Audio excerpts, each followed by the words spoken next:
आइए फिर से बात करेंगे बजट को लेकर, चूंकि बजट आ चुका है, आप जानते हैं। बजट पेश किए जाने के बाद सरकार तारीफ कर रही है तो विपक्ष जमकर सरकार को घेर रहा है। विपक्ष को ये लगता है कि बजट आम जनता की उम्मीदों पर खरा नहीं उतरा है। रिपोर्ट देखें कि आम बजट को लेकर नेताओं की क्या कुछ राय है, पक्ष और विपक्ष में किस तरह से वार पलटवार का सिलसिला जारी है।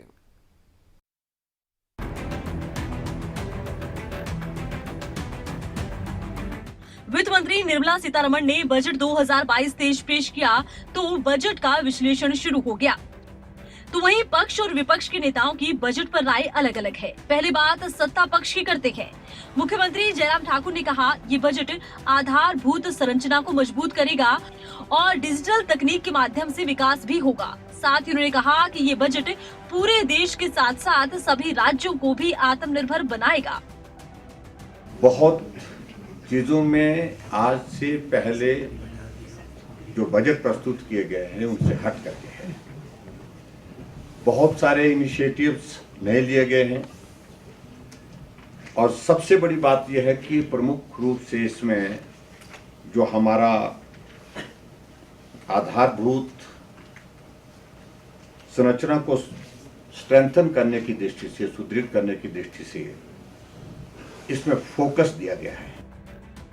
तो वहीं हमीरपुर में पूर्व मुख्यमंत्री प्रेम कुमार धूमल ने केंद्रीय बजट की सराहना करते हुए केंद्रीय वित्त मंत्री निर्मला सीतारमण का बढ़िया बजट प्रस्तुत करने पर धन्यवाद दिया है। एक सर्वस्पर्शी बजट प्रस्तुत किया है वर्ष 2022-23 के लिए। मैं इसका स्वागत करता हूं। बजट में समाज के विभिन्न वर्गों को राहत देने का प्रयास किया गया है। सहकारी क्षेत्र इस बात से दुखी था कि कंपनीज का तो कॉर्पोरेट टैक्स जो था वो 15% था, जबकि सहकारी क्षेत्र को 18.5% का देना पड़ता था। अब उसकी दर भी 15% कर दी गई है। साथ ही सहकारी समितियों के ऊपर जो सरचार्ज लगता था वो भी 12% से कम करके 7% किया है, अर्थात 5% की राहत दी है। ये स्वागत योग्य है। ये ग्रामीण क्षेत्र की आर्थिकी को नई गति देगा। इधर हिमाचल के कांग्रेस नेताओं ने केंद्रीय बजट को निराशाजनक करार दिया।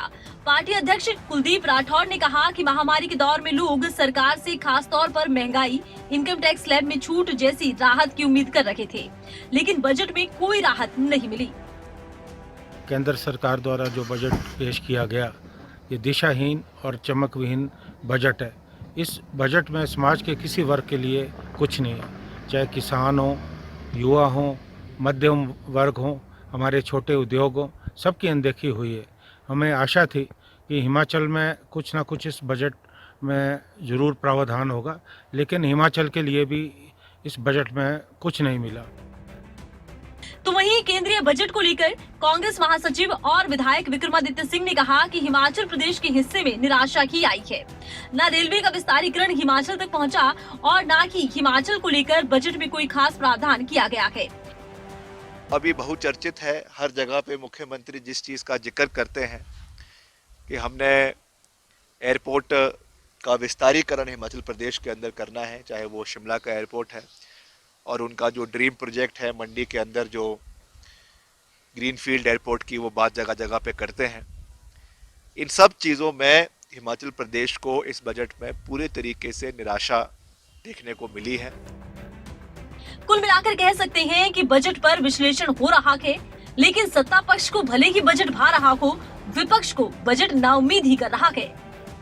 अरुण उनियाल शिमला, जसबीर कुमार हमीरपुर, खबरें अभी तक।